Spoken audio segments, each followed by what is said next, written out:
دا غونډه دې دپاره هغه هم شوې دا هم ده چې زمونږ په دې پندخیلو کې پرلهپسې یو څو واقعات وشو.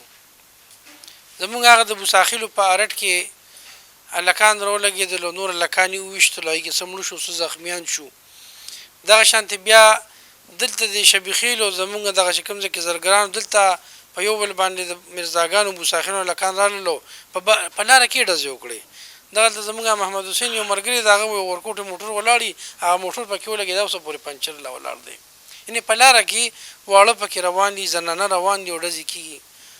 نو د دې خبرو پیش نظر د فاروق بی سره د خدای پاک خوږي او مقصود بی سره دا ملګري را مخکې شو او دوی چې داسې راغونډ شو او دا خبره لږ داسې کړو چې د خپل ځوانان هم په دې خبره پوه کړو، دا مشران هم چې دا زموږ د ځوانان کوم طرف ته روان دي، چې چا په لاس کې تماچه راله، د چا په لاس کې چې کوم دی نو ایس راغلل، د چا په جیب کې پوډر رالل.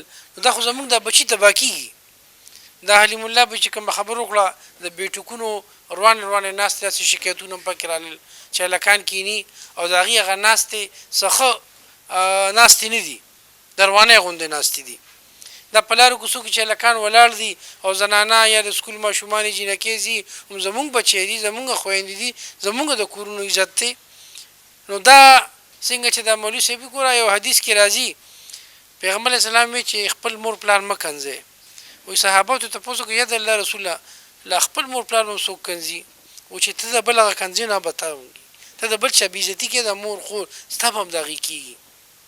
نو په دې لاره کوڅه کې چې څوک ځي دا د خپل خور په شان دی، د خپل لور په شان دی، د خپل مور په شان دی ګڼل پکاري.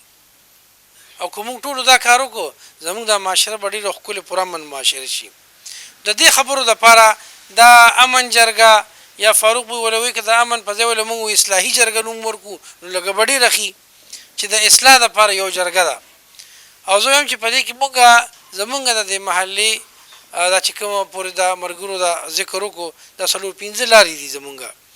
یو تجویز دا راغلو چې د هرې لارې نه موږ داسې 2-3 ملګري واخلو، هغه نومونه هم دي واخیستل، تقریبا دغه ملګري دي. په دې کې که اضافه مو شي نو څه بده خبره نه ده، د خیر خبره ده چې دا راغونډ شي. اوس دا مشران کینی او دوی یو پروګرام جوړ کړي، لکه ټول خلک پروګرام نشي جوړولی چې 80 کسان 100 کسان جوړ شي نو دوی نه څه پلانینګ کولی شي نه څه فیصله کولی شي. فیصله یو څو کسان کوي. بیا هغه وایي بیا زمونږ ګوره دا جوماتونه چې کوم دي دا زمونږ اجتماعي ادارې دي. کوم ځای کې چې د محلي خلکو ته بیا د یو خبرې د پیغام رسولو ضرورت وي مونږ به هلته لاړ شو او په هغه جومات کې د ماسخوتن په مانځه کې تقریبا د ټولې محلې خلک وي چې هلته ته خبره وکړې. دلته چې څو ناست دي د هغې نه زیات هلته خلک وي. بیا هلته 5-6 جوماته دي زمونږ په دې پندخیلو کې. نو په دې جوماتونو کې چې مونږ بیا خبره اجتماعي چې خلکو ته څه پیغام ورکول دي هغه په خو د هغې لپاره ضروري ده چې زمونږ دا 10-12 مشران مقرر شو چې دا مونږ له کینو مونږ څه کارونه کول غواړو. مونږ د تماچو او د ټوپکو روکتام کول غواړو د خپلو بچو نه، مونږ د ایسو د نشو روکتام کول غواړو، مونږ چې کوم دلته د غلا غلطۍ روکتام کول غواړو. مونږ دلته لارې کوڅه کې چې ماشومان یې جینکۍ زنانه ځي دا په محفوظ طریقه ځي. زمونږ د خپل بچیو د خپل ځوانان چې په دې بیټکونو کې غلطه ناسته دي نه کېږي دا زمونږ د دې مقاصد وي. دې سره سره یو څو اجتماعي خبرې نور هم دي زما په هغه به هم زمونږ دا کمیټې دا ملګري بیا ډسکس کړو تاسو ته صرف فهمه. یو دا ده چې زمونږ په دې محلو کې د ښځونو د ډیرانونو یو ډېر بوره صورتحال دی. دا داسې مسله ده چې دې زمونږ ټول تنګ وګورئ خو چلې چله نه ورځي. اوس چې مونږ په دې راتېر شو دا چمن چوک چې ورته وایي والله زه چې ټولو خلکو ته سلام کوم چې چا دا کار کړی دی. دا ډیرانو مونږ چې واړو د وړوکوالي نه ډیرانو خو د دغه ځای د محلې دا ملګري را جمع شو او هغې کې بوټي مو ویلې چمن چوک نوم ورکړه هغه ډیران ختم شو څو کاله وشو. خو ډیرانونه ډاکټر صاحب خبره چې په دې بیا جګړې هم کېږي دلته به ښځه لاچې دا زموږ یو اجتماعي مسله ده. دا کار د میونسپل کمیټې دی، دا زموږ د بلدیې دی چې هغې له خو خدای دې بس بلدیه مو بخي زموږ بلدیې خو دا کار نه کوي. کله وایي موږ سره فنډ نشته او کله څه وایي کله ښه ده رشید خان موږ سره شته دی هغه د بلدیې کې مشر هم دی او هغه په دې مسله پوهیم دی. نو هغه نه په دې کې راهنمایي اخلو چې دا زموږ یو اجتماعي مسله ده دا څنګه موږ وکړو. زموږ د لوډ شیډینګ څه مسلې خو د ملک د سطحې د صوبې د سطحې دي نو هغه موږ په پندخیلو کې نشو حل کولی. موږ چې دلته کې یو مسلې حل کړو موږ د محلې د سطحې به کوو خو په دې کې موږ څه کولی شو. په دې کې لکه موږ یو دا کار کولی شو چې زمونږ په دې محلو کې کونډې وي او تاسو ته پته لګي یو کونډه څونه نقصان کوي. دا ترانسفارمر به اوس شروع شو که نه، دا مئی جون جولای او اګست هغه ترانسفارمر اوس د هغه اوس وځېده. دا ولې دا اورلوډ شي؟ د هغې یو وجه کونډې دي. ګورې دا وابډې والا او دلته څوک وابډې والا ناست دي، هغې ته هم پته لګي موږ ټول اوس وابډې والا یو، ځکه چې ټول ترانسفارمر په خپله ټیک کوو ځان له. کونډه چې وي دا چې کله داسې دا رګړه کېږي نو دغه سره ترانسفارمر سوځي. وابډې والا وي د ترانسفارمر نه ټینګېږي خانه زه به یې ټیک بیا به د دې دا کونډۍ موږ ته بیا نقصاني، بیا به په خپله خانه پیسې هم را جمع کړې او هلکه په 100,000 پرې لګي او 50,000 پرې لګي بیا را چنده را جمع کړې. یعنې دا زموږ د ملک ډېر یو بدترین غوندې تصویر دی چې وابډه شته دی، محکمه شته دی، تنخواګانې شته دی، بیلونه اخلي او ته به ترانسفارمر په خپله ټیک کړې. دا زموږ یو اجتماعي مسله ده د محلې د سطحې. چې کومه غټه مسله ده هغه زه نه وایم چې د ملک د سطحې لوډ شیډینګ دی او هغه په محله کې نه کېږي. دا د وفاقي حکومت کار دی، د صوبایي حکومت کار دی، دا د هغې لیول خبرې دي. خو زموږ د اصلاحي جرګې د دې چې کومې د لیول خبرې دي چې موږ دلته خو هلکه خپل ورور ته ووایو زموږ په دې محله کې داسې یو ځل کار وشو، زه په جومات کې پاڅېدم او یو درزار جوړ شو په هغه شپه باندې، سړی کونډ هغه تارونه یو بل سره ټول تو شو. ما په جومات کې چې خدای پاک مبخه دا تاسو څه کوئ؟ ښه ده چې دا هلک سوځېدلی نه چا چې دا کونډه اچوله او ټولو محلې ته بیا نقصان اوس په کورونو کې فرجونه وسوځېدل، که نور د بجلۍ سامان وسوځېده نو د هغې ذمه دا اوس انورټر دي په 1,00,000 روپۍ خلکو لګولي دي. دې کونډو سره چې دا کوم شي پیدا شي دغه انورټر هم پکې سوځېدلی شي، ترانسفارمر هم سوځي، شارټ سرکټ کېږي.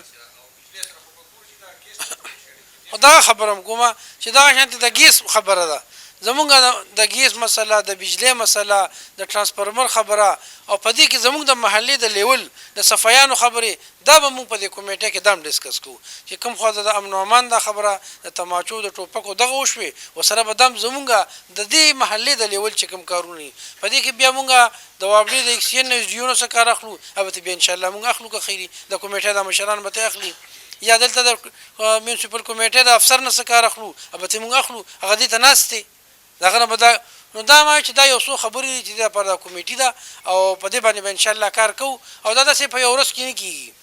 او بل دا چې دې ته به ظلم نه تنګو. البته ما دې ملګرو ته دا خبره کړې وه چې خلک کله کله یو ښه پروګرام شروع کړي خو چې یو ځل دوه ځله یو پروګرام وکړي بس بیا هغه هر څه ایر شي، نو دا خبره به پرېږدوم نه، دا به مستقل دا خبره چلو که خیر انشاءالله. کمیټې د دې اجلاس د دې جرګې څه مقاصد و هغه خو د دوی بیان کړل. زه به راته د دې نه مختلف لږ د دې نهیلو چې کوم تاریخ دی زه به راته هغې باندې یو څو خبرې وکړم، بیا تاسو په هغې لږ سوچ وکړئ چې یاره دا تاسو هر څه کولی شئ. دلته څنګه چې دا یو وباره تاسو د خپل نسل ته بچ کوئ نو دلته په دې پایندهیلو کې د تقریبا د 60 یا 61 په اشاره کې یو دوه مشران ناست دي، نو خو ټول هلکان یې په دې جون جولای اګست کې به په دې پایندهیلو یو سیلاب راته و، هغه به د بازار ته هم رسېده، بوساخیلو ته هم ته دلته دا مشران دغه هم ټول سوشل ورکران وو، هغوی دا نه وو چې هغه بدماشان وو او بدماش چې مړ شي نو هغه پسې خلک خبرې کوي، د هغه خلک عزت نه کوي. نو دې خلکو چې خلکو عزت کو لکه چې اوس درته زه ټول مشران یاد کړم نو د دې دا چې کوم د حجرو مالکانو دا جوماتونه یې چې جوړ کړي دا سوشل د هغوی سوشل اکټیویټي ډېره وه په نسبت زمونږ، نو هغوی به د هغې نه یو میاشت به مخکې دا خلک پرې راغونډ کړل او په دې علاقه به یې یو بند واچو، په هغه خلک به یې ټول ځان سره جرګه کړل. د دې جومات یو استازو ما د هغه معلومات کړي وو، هغه نوم یې ما نوسیر دی، هغه به یې مشر که او دا ټول خلک په تو بیلچې او کودالې به یې راغېښتې، خو چې کله به سیلاب هغه ورځ رالي نو دونه عظیمشان بند به یې جوړ کړو چې دا ټول خلک به یې ترې بچ کړل. بیا دلته یو بل مشر و هغه لطیف خان کاکا نوم و او هغه پخوا دا جوارۍ ډېرې وې، هغه به جواري کوله خو په هغه باندې د مشرانو دونه اعتماد و چې هغه به لاړه او د سیند نه به خلکو اوبه وړې دي زنانه وه، د هغه به ته اول ته به یې ډیوټي لګېدلې وه، دوه مشران به یې ځان سره کله به یې یو بوته کله به یې بل بوته او ځان سره به یې دا ځوانان په هغه اړخ به یې غونډ بند کړل چې یاره دې ځای نه زنانه اوبه وړي تاسو به دې اړخ ته نه راځئ. نو دغه ډیوټۍ دا هغې کړي دي. دلته قادرخان لاله یا داسې نور مشرانو هغوی پر ډاک کې یو عظیم الشانه کبډي جوړه کړې وه. دا سوشل اکټیویټیز وو، ټول خلک په هغې ته راغونډ وو، مشغول به وو. دا ټول مشران به هغې ته ناست وو او د هغې به یې مشري کوله. که جنګ جګړه نو هغوی سره به یو ډانګ وو او هغوی به یې خلاصول او هغه کبډي خطر د لرې لرې پورې د پندخیلو هغه نوم به پې خورېده. دغه شانتې دلته په دې ډاک کې یو پښتون زلمي او دغه به کېده، یو پریډ به کېده. ټول خلک په ورته راغونډ وو، هغې ته به ناست وو. دا ټول تاسو کولی شئ، دا ستاسو مشرانو کړي دي، دا تاسو کولی شئ. د هغې له خدای پاک عزت په دې وجه ورکړی و چې یاره هغوی دا کیسې کولې. دلته به یو لوی عظیم الشان میلاد کېده، چا به 3 ورځې و او د ټولې دنیا نه به هغې له خلک راتلل منې په دې ډاک کې.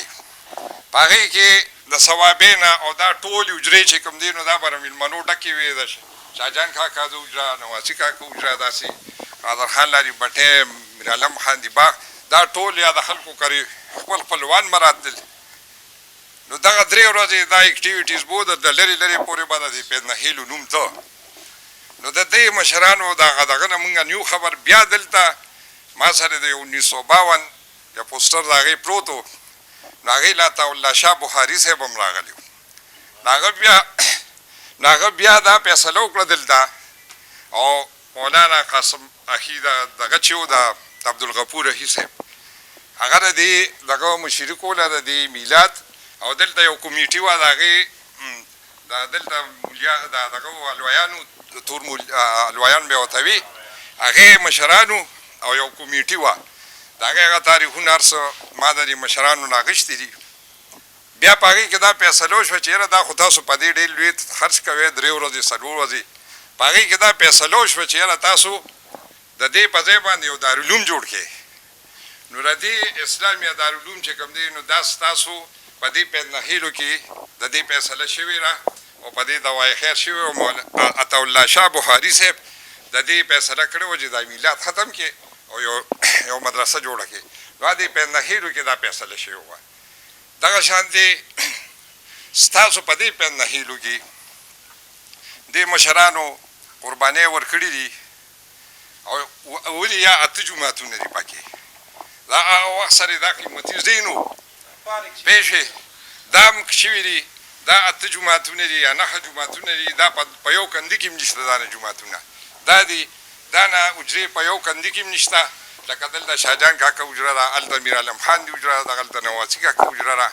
دا کمیونټي هالونه دي ستاسو لپاره هسې بیسه. نو تاسو د خپل مشرانو لږ تاریخ وګورئ چې هغوی څه کول. دا ټول خلک وو، نن یې ځکه عزت دی په دې معاشره کې. نو که موږ هم څه وکړل تاسو هم کولی شئ. زه ډېر نو لرې په 1990 او 91 کې دلته ډېر بره حالات وو. جوارۍ وي، ټوپکې وي، تماچې وي، دشمنۍ وي، چرس او پوډر به دلته داسې خرڅېدل لکه چې پر یې ځمکه څنګه دا اوس دا لږ اوره خرڅوي. دا اوس هم دا پټ خرڅېږي، داسې به خرڅېدل. ما چې د خلکو ته وکتل خلکو ته ما مونږ هغوی سره څه کولی نه شو. نو ما وی چې یاره راشه دا نوي نسل ته بچ کا. له 20-30 کسان مې راغونډ کړل. هغوی له مې یو کمیونټي سنټر جوړ کړ، هغوی له مې بیډمنټن ګراونډ جوړ کړ، هغوی ته مې دغه د ټیبل د کیرم بورډ کېښود، هغوی له لایبرري هم وله جوړه کړه، هغوی له به ما رسالې راوړې، هغوی له خپلې هغه چې کوم د جیب خرچه وه هغه وخت کې زه هم سټوډنټ وم. خدای دلته به څوک ناست دي د هغې شازیب دي وغیره 30-40 کسان ورو هغه خلک دلته رالل او هغه اشي ټیک شو. تاسو کې مندالي لا غونتې سړی دی، ټوله ورځ منډې تړلې وی، بیمار دی، د کوره څوک هم نشي راوتی، بیمار دی، دا روغې جوړې. تاسو ته دا پته لګي چې 80% ستا د دې پول په د سړک جوړېدو کې دا د هغه کردار و. د مندالي لا 20% وسره زموږ 80% د هغه بیمار سړي کار و. دا موږ ولې نشو کولی؟ تاسو ټول خو ځوانان یې، تاسو ته به دا پته نه لګي چې ګوره کوم خلکو دلته کردار کړی دی. دا سیپور کاکا شو، نثار لالا دي شو، دا ټول چې زه د سورکې لا یو جټ سړی و او په دې ټوله تپه کې خلکو پېژنده. دا زموږ ورور دی، ټوله ورځ منډې دوه درې ځله امیر صاحب پاتې شو. ستاسو نه دی زموږ نه ډېر کشر دی، ځوان دی، خو د دې حلاقې لپاره د دې چې څونه د الخدمت نه یا د دغه نه داسې موږ سره دلته یو بل کشر ناست تاسو د دا پته نه لګي، خو دا معلوماتو کې د مشر نه ځان خبر کې، د هغوی د تاریخ نه ځان خبر کې چې یاره هغوی څه کړي او د عزت یې ولې اوس دی. دا موږ سره اوس دا دغه خبره نه ده، چا ته هم دا پته نه لګي چې دا پول چا جوړ کړی دی. خو دا زمونږ دا شهریار رو ناست دی 90% پکې د کردار دی. چا ته دا پته نه لګي چې یاره دا مونږ چېرته دا دوا ونه کړو، ستا جي ناست دی چې یاره خدای پاک ته هغه خلکو سره خو چې مونږ سره ښېګړې کړي دي، دا ټولې ښېګړې دي. شاید به یو خبره وکړه، وی استادان د ماشوم په جوړولو کې 3 کسان دغه دي ذموار دي، یو استاد، یو معاشره، یو والدین. لومبی کار د والدینو دی. د استاد جي لته قسم ورکا وی یو والد صاحب درغلی دی چې یاره زما د دې ماشوم څه پوزیشن دی. نه، مونږ دې سکول ته نه وتلې چې یاره زما ماشومان تللي دي، چې یاره زما دې ماشومانو ته پکې شته چې زه د MPA له لاړ شم، MNA له لاړ شم، یا دوی ته سولر سیسټم شته. اوس خو دلته پولیس نشته، دا په هغې خبرې نه کومه، زه دا خبرې کومه چې تاسو هر څه کولی شئ، تاسو لاړ شئ. دا خپل زما یو کشر دی، استاذ دی، او وایي چې ماشوم تماچه بار کیري او سکول ته راشي، چې چوټي شي تماچه خپله والي. تماچه را چېرته نه راله، خلک خو وایي ګراني ده، مشکلات دي، څه نشته، دا را چېرته نه راله. یو خبره د بل هم کومه چې د دې آیسو نه زیات یو بله وبا راغه په دې زمونږ په دې معاشره کې اوس داسې لکه د سیلاب غوندې روانه ده، هغه د موبایل جواري پېښ شوې، ټول ځوانان په دې کې لګیا دي. او استاد جي بېادبي معافي ما ته بېګه وویل، یو هلک راته وویل چې حاجي صاحب یو 2 کسانو، الله دې راته معافي وکړي، ډېره د ګناه خبره ده، وی په دې جواري کوله چې دا استاد به دا آیات وایي، دا صورت وایي او دا به نه وایي. دا د دې نه دا نه پولیس ختمولی شي، نه د استاد ختمولی شي چې د استاد په صورت باندې جواري وي. 2 هلکانو ګنډېرې وجویلې او ګنډېرې پرتې دي، او ورته وایي چې په دې مچ کښېني او بل ورته وایي چې په دې مچ کښېني. دا جواري به څوک ختموي؟ د مور پلار هم ذمواري ده چې یاره دا ماسوتن شو، زما دا بچی چېرته تللی دی، د ده ملګري څوک دي. نو تاسو لږ د مشرانو تاریخ وګورئ. موږ د مشرانو ډېر څه کړي دي، الله تعالی دې وبخي هغوی ډېرې. که تاسو د هغوی څه تاریخ چا سره چا ته اکثریت 80% خلکو ته مور پلار خبر نه دی معلوم، 80% خلکو ته موږ ته مشرانو تاریخ نه دی معلوم. په دې ډاک کې به دا غوبلې کېدې، دا ټول خلک په هغې کې به شرکت کوو. دغه شانتې حجرې دي، د ګل په شانتې حجرې، هر سړی دغه دی ټیک ته بیټکې جوړې کړي د حجرې دي. دا څوک د دې نه څوک منې کوي نه. زه پټېږم د دې حجرې نه، زما کې غلطۍ دي، زه د دې حجرې نه پټېږم چې یاره دغلته چاته پټ ناست یم، که زه هر څه کوم خو چې بس زه ما سکون وویني. دا حجره چې کوم دی نو دا په موږ چک دی، دا په موږ باندې نظر ثاني نه، خو موږ دې ته کتلي نه دي